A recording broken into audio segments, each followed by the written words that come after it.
Welcome to करण जी के academy. आज 12 नवंबर है और 12 नवंबर 2020 के जितने भी इंपॉर्टेंट क्वेश्चन बनेंगे हम उन पे चर्चा करेंगे। कुछ क्वेश्चन को डीप में देखेंगे, कुछ को डायरेक्ट देखेंगे। वीडियो को पूरा देखना है। अगर पूरा देखने के बाद अगर आपको ये वीडियो हेल्पफुल लगे तो please like share and subscribe जरूर करें। और अगर आपको इसका PDF लिंक चाहिए तो इसके डिस्क्रिप्शन में PDF लिंक दिया गया है, वहाँ पे जाके आप इसको PDF भी डाउनलोड कर सकते हो। तो चलिए क्वेश्चन नंबर 1 से स्टार्ट करते हैं। PM मोदी ने SCO परिषद के राष्ट्राध्यक्ष से कौन से सम्मेलन के में भारतीय प्रतिनिधित्व मंडल का नेतृत्व किया? तो कौन से में किया? अभी 20वां जो SCO परिषद राष्ट्राध्यक्षों का एक सम्मेलन था, जो 20वां सम्मेलन था, जो उसका जो भारतीयता का जो प्रतिनिधित्व मंडल है वो हमारे PM नरेंद्र मोदी जी ने किया। जो संघाई सहयोग संगठन परिषद है, SCO है, जो संघाई सहयोग संगठन परिषद है, उनके सदस्य देशों के राष्ट्राध्यक्षों जो SCO रहता है का 20वां सम्मेलन 10 नवंबर 2020 को वीडियो कॉन्फ्रेंसिंग के माध्यम से आयोजित किया गया। इस बैठक की जो अध्यक्षता है वो रूस के राष्ट्रपति व्लादिमीर पुतिन ने की थी। प्रधानमंत्री श्री नरेंद्र मोदी जी ने भारतीय प्रतिनिधिमंडल का अपना नेतृत्व किया। तो इसमें जो नए सदस्य देश है वो अफगानिस्तान, बेलारूस, ईरान और मंगोलिया इस अध्यक्ष में शामिल हुई। और 2017 में पूर्णकालिक सदस्य बनने के बाद भारत की ये तीसरी बैठक थी। भारत 30 नवंबर 2020 में SCO परिषद राष्ट्राध्यक्षों की अगली नियमित बैठकों का आभासी रूप से आयोजित करेगा। जो नेक्स्ट 30 नवंबर है उसको है वो अपना देश है वो इसमें भागीदार करेगा। नेक्स्ट क्वेश्चन चलते हैं। निम्न में से किसके पास डिजिटल ऑनलाइन मीडिया प्लेटफॉर्म अधीन होंगे? तो किसके पास होंगी? मीडिया जो अपनी केंद्र सरकार है, केंद्र सरकार ने क्या किया है, एक निर्णय लिया गया है कि उसमें जो डिजिटल ऑनलाइन मीडिया को सूचना और प्रसारण मंत्रालय के दायरे में लाया गया है। वर्तमान में डिजिटल कंटेंट को नियंत्रण करने वाला कोई कानून या स्वायत्त निकाय नहीं है। फिल्म्स और ऑडियो विजुअल कार्यक्रम, समाचार और करंट अफेयर्स जैसे कंटेंट को शामिल करने के लिए भारत सरकार की दूसरी अनुसूची कार्य आवंटन नियम 1961 में संशोधित किया गया है। इसका अर्थ है कि अब डिजिटल कंटेंट प्रदाता जैसे नेटफ्लिक्स, अमेजॉन प्राइम वीडियो और हॉटस्टार प्रकाश जावड़ेकर की अध्यक्षता वाले केंद्रीय मंत्रिमंडल द्वारा विनियमित किए जाएंगे। अभी संशोधन के बाद क्या हुआ कि जो राष्ट्रपति हमारे रामनाथ कोविंद है उनके द्वारा हस्ताक्षरित संशोधन आदेश के अनुसार INB मंत्रालय ऑनलाइन ऑडियो विजुअल कार्यक्रमों और करंट अफेयर्स सामग्री को भी विनियमित करेगा। भारत सरकार नियम 1961 में संशोधन करके संविधान के अनुच्छेद 77 के खंड 3 द्वारा प्रदत्त शक्तियों का प्रयोग करके ये निर्णय लिया गया है और जो तत्काल प्रभाव से इसका लागू भी होगा। आपको पता है जो सूचना और प्रसारण मंत्री कौन है? प्रकाश जावड़ेकर। कौन है? प्रकाश जावड़ेकर। नेक्स्ट क्वेश्चन चलते हैं। हाल ही में निम्न में से किसने एडिबल इंडिया परोपकार सूची 2020 में टॉप किया? तो किसने किया? अभी अजीज प्रेम जी। ये अजीज प्रेम जी कौन है? अजीज प्रेम जी, ये आपको पता है जो विप्रो लिमिटेड के संस्थापक अध्यक्ष अजीज प्रेम जी है। उन्होंने जो एडिबल हुसन इंडिया परोपकार लिस्ट 2020 में प्रथम स्थान प्राप्त किया है। उन्होंने 75 वर्ष के उद्यमी ने अप्रैल 2019 से मार्च 2020 के दौरान परोपकारी कार्यों के लिए 7,904 करोड़ रुपए का सबसे अधिक योगदान दिया। ये भारत के उन लोगों की सूची जारी करता है जिन्होंने 1 अप्रैल 2019 से 31 मार्च 2020 के बीच परोपकारी कार्यों में 5 करोड़ रुपए और उससे अधिक का है वो दान दिया था। HCL टेक्नोलॉजीज के संस्थापक और अध्यक्ष शिव नदार सूची में दूसरे नंबर पे है। उन्होंने 2019 में इस सूची में शीर्ष स्थान प्राप्त किया था। भारत के सबसे अमीर व्यक्ति और रिलायंस इंडस्ट्रीज के अध्यक्ष मुकेश अंबानी तीसरे स्थान पर है। और इसी सूची में 7 महिलाओं को जगह मिली है, जिसमें रोहिणी नीलेकणी 47 करोड़ रुपए का दान दिया और भारत की सबसे उदार महिला थी। उन्होंने उनके बाद अनु आगा और थम्ब्रेक्स के परिवार 36 करोड़ रुपए और बायोकॉन की किरण मजूमदार शो 34 करोड़ रुपए रही। अभी जो ये एडी विल हुसन इंडिया प्रोप का ये क्या रहता है, ये जो इसका जो फाउंडेशन और हुरन रिसर्च इंस्टीट्यूट द्वारा किया जाता है। ये वार्षिक सूची का 7वां संस्करण है। एडिवल हुसन इंडिया प्रोपकार सूची में 1 अप्रैल 2019 में 31 मार्च 2020 के बीच 12 महीनों के लिए कानूनी रूप से बाध्यकारी प्रतिबद्धताओं के बाद नगद और नगद समतुल्य और कॉरपोरेट मंत्रालय के साथ दायर नवीनतम उपलब्ध CSR डेटा शामिल है। 2020 के लिए इस सूची में उन व्यक्तियों को शामिल किया गया जिन्होंने सामाजिक समीक्षाधीन अवधि में 5 करोड़ रुपए या उससे अधिक का दान किया था। और इसके अंदर अभी जो शीर्ष स्थान पर रहे हैं वो अजीज प्रेम जी रहे हैं। नेक्स्ट सुन चलते हैं। हाल ही में भारत ने किस देश के साथ वर्चुअली जल केंद्र का उद्घाटन किया? तो किस देश के साथ किया? अभी वो ऑस्ट्रेलिया के साथ में, ऑस्ट्रेलिया के साथ में है वो भारत ने है ऑस्ट्रेलिया। दोनों देशों के बीच अभी जल से संबंधित अनुसंधान, शिक्षण और प्रशिक्षण को बढ़ावा देने के लिए एक आभासी कार्यक्रम के दौरान ऑस्ट्रेलिया भारत जल केंद्र का उद्घाटन किया गया। भारत की ओर से इस जल का केंद्र का नेतृत्व IIT गुवाहाटी और ऑस्ट्रेलिया की ओर से पश्चिमी सिडनी विश्वविद्यालय ने किया। इसके समझौते के बाद साथ अब भारत और ऑस्ट्रेलिया के बीच 21 समझौते हो चुके हैं। अभी जो MOU हुआ है उनमें दोनों पार्टियों के बीच Australia India water centre AIWC के लिए सहयोग की समझ स्थापित करने के लिए 5 वर्षीय समझौता ज्ञापन पर हस्ताक्षर हुए। समझौता क्षमता निर्माण, जल सुरक्षा, नदी स्वास्थ्य, सुरक्षित पेयजल आदि पर ध्यान केंद्रित करने के लिए प्रौद्योगिकी हस्ताक्षर में किया गया है। ऑस्ट्रेलिया ने किया है तो ऑस्ट्रेलिया के प्रधानमंत्री कौन है? आपको पता है, स्कॉट मॉरिसन। कौन है? Scott Morrison. और ऑस्ट्रेलिया की मुद्रा कौन सी है? ऑस्ट्रेलियाई डॉलर। और ऑस्ट्रेलिया की राजधानी कौन सी है? तो कौन सी है? कैनबरा। कौन सी? कैनबरा है, वो ऑस्ट्रेलिया की राजधानी है। नेक्स्ट सुन चलते हैं। हाल ही में स्कूबी डू के सह निर्माता का निधन हुआ है। वह निम्न में से क्या नाम था? क्या नाम था? ये केन स्पियर्स थे। और आपको पता है जो अमेरिकी टेलीविजन संस्था संपादक, लेखक और निर्माता केन स्पियर्स जो लोकप्रिय एनिमेटेड सीरीज है स्कूबी डू के सह निर्माता थे और उनका निधन हो गया है। वह दिवंगत जो रूबी की television animation production company Ruby Spears Productions के सह संस्थापक भी थे। स्पियर्स और रूबी ने साथ में मिलकर Scooby Doo, Dynamo, dog wonder and Jabberjaw जैसे कई अन्य कार्यक्रम भी बनाए हैं। जो रूबी का हाल ही में 26 अगस्त 2020 को है वो निधन हो गया था। और अभी जो ये केन स्पियर्स है इनका निधन हो गया। नेक्स्ट सुन चलते हैं। हाल ही में राष्ट्रीय शिक्षा दिवस कब मनाया गया? तो कब मनाया गया आपको पता है?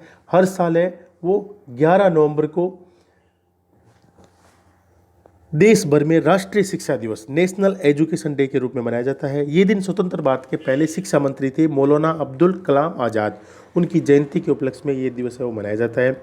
आपको पता है जो मौलाना अब्दुल कलाम आज़ाद के अनुसार स्कूल ऐसी प्रयोगशालाएं हैं जहां देश के भावी नागरिकों का विकास होता है। उन्हें भारत में IIT और विभिन्न अन्य संस्थानों की स्थापना का भी श्रेय मिलता है। और 11 नवंबर को है उन्हीं के जयंती के उपलक्ष्य में जो राष्ट्रीय शिक्षा दिवस है उनके रूप में इनको मनाया जाता है। आपको पता है ये कौन है? ये मौलाना अब्दुल कलाम आज़ाद। ये स्वतंत्र भारत के पहले शिक्षा मंत्री थे। नेक्स्ट सुन चलते हैं। निम्न में से किस टीम ने IPL 2020 का सीजन है वो जीता है? तो किस टीम ने जीता है? आपको पता है जो अभी IPL चल रहा था तो इसके में मुंबई इंडियंस है, उन्होंने क्या किया है? इस सीरीज पे कब्जा किया है और 5वीं बार है उन्होंने ये जीता है। IPL आपको पता है जो इंडियन प्रीमियर लीग है 2020 की जो फाइनल में दिल्ली कैपिटल्स को हरा के IPL T20 सीजन अपने नाम कर लिया है। मुंबई जीत के लिए 157 रनों के लक्ष्य का पीछा करते हुए उन्होंने कप्तान रोहित शर्मा ने कप्तानी पारी खेलते हुए 51 गेंदों पर 68 रन बनाए और टीम को जीत दिलाई। इससे पहले मुंबई ने IPL 2019 के फाइनल में चेन्नई सुपर किंग्स को हराया था। इस जीत के साथ मुंबई अब इस खिताब को चेन्नई सुपर किंग्स के बाद डिफेंड करने वाली एकमात्र टीम बन गई है। किंग्स 11 पंजाब के कप्तान KL राहुल ने IPL 2020 के सबसे ज़्यादा रन बनाने वाले ऑरेंज कैप हासिल की। उन्होंने 14 मैचों में 55.83 शानदार से 670 रन बनाए। आईपीएल 2020 के अंत में कुल 30 विकेट लेकर दिल्ली कैपिटल के कंगिसो रबाडा ने लिस्ट में टॉप पर रहकर पर्पल कैप जीता। अभी जो आईपीएल 2020 के जो पुरस्कार विजेता है वो आपको पता है, रोहित शर्मा को आईपीएल 2020 के फाइनल में game changer of the match चुना गया। और ट्रैप बाउल्ट जो उन्होंने आईपीएल 2020 के फाइनल में प्लेयर ऑफ द मैच का खिताब अपने नाम किया। किंग्स 11 पंजाब के कप्तान केएल राहुल ने ऑरेंज कप हासिल किया। Game changer of the season KL Rahul रहा है। दिल्ली कैपिटल्स के कांगिसो रबाडा ने पर्पल कैप जीता। सीजन के उभरते खिलाड़ी देवदत्त पडिक्कल है, ये आरसीबी के खिलाड़ी आपको पता है। और राजस्थान रॉयल्स के तेज गेंदबाज जोफ्रा आर्चर, उन्होंने मोस्ट वैल्यूएबल प्लेयर का भी खिताब है वो अपने नाम किया। और पूरा जो आईपीएल का है वो किसने नाम किया आपको पता है, मुंबई इंडियंस ने।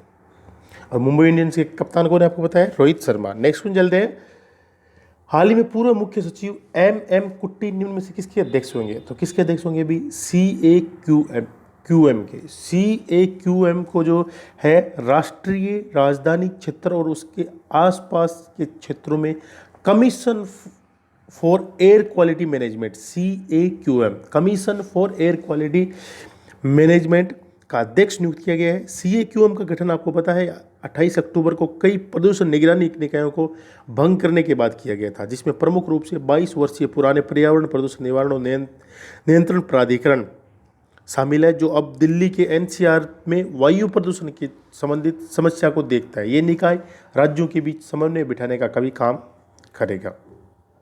और हाल ही के अंदर जो CAQM है उसके अध्यक्ष किसको बनाए गए हैं? MM कुट्टी को। और CAQM आपको पता है क्या है? ये commission for air quality management. क्या है? Commission for air quality management. Next में चलते हैं, हाल ही में हरदीप सिंह पुरी ने कौन से में अर्बन और मोबिलिटी इंडिया सम्मेलन 2020 का उद्घाटन किया था? किसका किया अभी? 13वें का। 13वें हरदीप सिंह पुरी, उन्होंने 13वें जो अर्बन मोबिलिटी इंडिया सम्मेलन आयोजन है उनका आयोजन किया गया। ये आपको पता है आवास और शहरी मंत्रालयों के मंत्री हैं। इसका उद्घाटन आवास एवं शहरी कार्य मंत्रालय के राज्य मंत्री स्वतंत्र प्रभार है श्री हरदीप सिंह पुरी ने किया। दिन भर चलने वाला यह सम्मेलन शहरी गतिशीलता के उभरते रुझान के विषय वीडियो सम्मेलन में माध्यम से आयोजित किया गया। यह सम्मेलन लोगों को सुलभ और सुविधाजनक परिवहन प्रदान करने के लिए कोविड-19 महामारी से उत्पन्न चुनौतियों का समाधान करने के लिए राष्ट्रीय और अंतर्राष्ट्रीय स्तर पर किए गए अभिनव उपायों पर ध्यान केंद्रित किया। आवास और शहरी का मामलों के जो मंत्रालय ने नौकरी, शिक्षा, मनोरंजन और ऐसी अन्य जरूरतों के लिए शहर में बढ़ती संख्या के लिए सुरक्षित, सस्ती, त्वरित, आरामदायक, विश्वसनीय और टिकाऊ पहुंच सुनिश्चित करने के लिए राष्ट्रीय शहरी परिवहन नीति 2006 जारी की थी। नेक्स्ट में चलते हैं, देश में सबसे लंबी मोटरबेल सिंगल लेन पुल का उद्घाटन निम्न में से किस राज्य में हुआ? तो किस राज्य में है आपको पता है? उत्तराखंड में। उत्तराखंड के अंदर है वो देश के सबसे लंबे मोटरबेल सिंगल लेन पुल का है उद्घाटन हुआ। और जो टिहरी गढ़वाल जिला है वो में भारत के सबसे लंबे सिंगल लेन मोटरबेल सस्पेंशन ब्रिज का उद्घाटन किया गया। राज्य के 20वें स्थापना दिवस 9 नवंबर 2020 को चिन्हित करने के लिए मुख्यमंत्री त्रिवेंद्र सिंह रावत है उनके द्वारा डोबारी घाटी चांटी झूला स्पेशन पुल का उद्घाटन किया गया। ये पुल 725 मीटर लंबा है और इसे 14 सालों में टिहरी झील के ऊपर 2.95 करोड़ रुपए की लागत से बनाया गया है। ये टिहरी और प्रतापनगर के बीच यात्रा के समय को 5 घंटे से घटाकर 1.5 घंटा कर देगा। देखिए मतलब 5 घंटे घटाकर 1.5 घंटे का है वो सफ़र है वो ये लेन बनने के बाद हो जाएगा। उत्तराखंड में किया, तो उत्तराखंड के मुख्यमंत्री कौन है? त्रिवेंद्र सिंह रावत। उत्तराखंड की राज्यपाल कौन है? बेबी रानी मौर्य। नेक्स्ट में चलते हैं, हाल ही में शांति और विकास के लिए विश्व विज्ञान दिवस कब मनाया गया? तो कब मनाया गया शांति और विश्व कब मनाया गया? तो ये 10 नवंबर को। 10 नवंबर को है वो शांति के लिए विश्व विज्ञान दिवस के रूप में इसको मनाया जाता है। ये दिन समाज में विज्ञान की महत्वपूर्ण भूमिका और उभरते वैज्ञानिक मुद्दों पर बहस में व्यापक जनता को जोड़ने की आवश्यकता को उजागर करने के लिए मनाया जाता है। इस वर्ष के जो शांति और विकास के लिए विश्व विज्ञान की जो थीम थी वो थी science for and with society. इस साल ऐसे समय में जब दुनिया वैश्विक कोविड-19 महामारी से जूझ रही है, विश्व विज्ञान दिवस science for and with society in dealing with the global pandemic पर केंद्रित है। आपको पता है जो विश्व विज्ञान दिवस मनाए जाने की घोषणा साल 2001 में संयुक्त राष्ट्र शैक्षणिक, वैज्ञानिक और सांस्कृतिक संगठन यूनेस्को द्वारा की गई थी और इसे 2002 में पहली बार मनाया गया था। यूनेस्को ने किया था, यूनेस्को के महानिदेशक कौन है? ओंड्रे अंजोले। और यूनेस्को का गठन कब हुआ था? 4 नवंबर 1946 में हुआ था और यूनेस्को का मुख्यालय कहाँ पे? पेरिस, फ्रांस के अंदर है। नेक्स्ट क्वेश्चन चलते हैं। हाल ही में किस राज्य की लीची को जीआई टैग मिला है? तो किस राज्य की लीची को मिला है अभी? वो मिला है असम में। असम के जो तेजपुर जिला है वहाँ का जो लीची है उसको अभी जो कृषि और प्रसंस्कृत खाद्य उत्पादन निर्यात विकास प्राधिकरण है, एग्रीकल्चर एंड प्रोजेक्ट फूड है, उन्होंने असम की तेजपुर लीची को भौगोलिक संकेत जीआई टैग दिए जाने की घोषणा की है। हालांकि जीआई टैग सूची में लीची का नाम 2015 से शामिल था। जीआई टैगिंग के लिए 28 अगस्त 2013 को उत्तर पूर्वीय क्षेत्रीय कृषि विपणन निगम लिमिटेड द्वारा आवेदन किया गया था। असम के जो तेजपुर है उन्होंने लीची को भौगोलिक संकेत जीआई टैग मिलने से इस वस्तु को राज्य में उसकी उत्पत्ति का एक विशिष्ट उत्पाद बनता है जो इसे मिलते जुलते उत्पाद से बचाता है। तेजपुर की लीची को उत्कृष्ट गुणवत्ता, सुखद स्वाद, आकर्षण, लाल रंग के साथ रसदार गुद्दे के लिए जाना जाता है। असम में किया है तो असम के मुख्यमंत्री कौन है आपको पता है? सर्बानंद सोनोवाल। राज्यपाल कौन है वहाँ के? प्रोफेसर जगदीश मुखी। आपको पता है असम का लोक नृत्य कौन सा है? बिहू नृत्य और बंगरुम्बा, बोहराल नृत्य और झूमर नृत्य। और एक बहुत ही फेमस कामाख्या माता का मंदिर है, वो भी कहाँ पे है? असम के अंदर ही है। नेक्स्ट वन चलते हैं। Thanks for watching. Please like share and subscribe. अगर आपको वीडियो हेल्पफुल लगे तो please like share and subscribe जरूर करें जिससे मेरे को भी अच्छा लगे। और अगर हाँ इसका पीडीएफ लिंक चाहिए तो इसके डिस्क्रिप्शन में पीडीएफ लिंक दिया गया, वहाँ पे जाके इस क्वेश्चन का बैच है वो वहाँ पर डाउनलोड कर सकते हो। धन्यवाद। Best of luck.